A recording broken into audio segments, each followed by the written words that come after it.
সাংস্কৃতিক ক্লাবৰ তৰফৰ পৰা আপোনালোকৰ চেনেলটিক ধন্যবাদ জ্ঞাপন কৰিম আৰু ইয়ালৈ অহাৰ কাৰণে আপোনাক ধন্যবাদ। আমি ইয়াতে 1951 চনত এখন মন্দিৰ স্থাপিত কৰিছিলোঁ।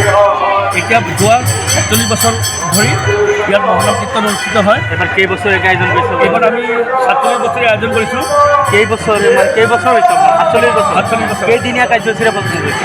4দিনীয়া কাৰ্যসূচীৰে পালন কৰি আছোঁ। আজি কেইদিন আৰু 5 নম্বৰ দিনত মানে মহোৎসৱ হয়। আজি 4 নম্বৰ দিন, আজি অন্তিমখন দিন।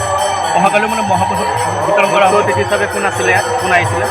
ইয়াত বিশিষ্ট অতিথি হিচাপে আমাৰ নগাঁও সদৰ সমষ্টিৰ বিধায়ক মাননীয় ৰূপক শৰ্মাদেৱ আহিছিলে আৰু আমাৰ নগাঁৱৰ পৌৰপতি অম্বিকা মজুমদাৰ ডাঙৰীয়াও উপস্থিত আছিলে। আৰু আপোনালোকৰ জৰিয়তে গোটেই নগাঁওবাসী ৰাইজক আমন্ত্ৰণ জনাম, সিহঁতে যাতে আহি আমাৰ এই অনুষ্ঠানখন আৰু ঐতিহ্যমণ্ডিত আৰু আনন্দমুখৰ কৰি তোলে আৰু অহাকালিও যাতে সকলোৱে আহি আমাৰ মহাপ্ৰসাদ গ্ৰহণ কৰে। ধন্যবাদ।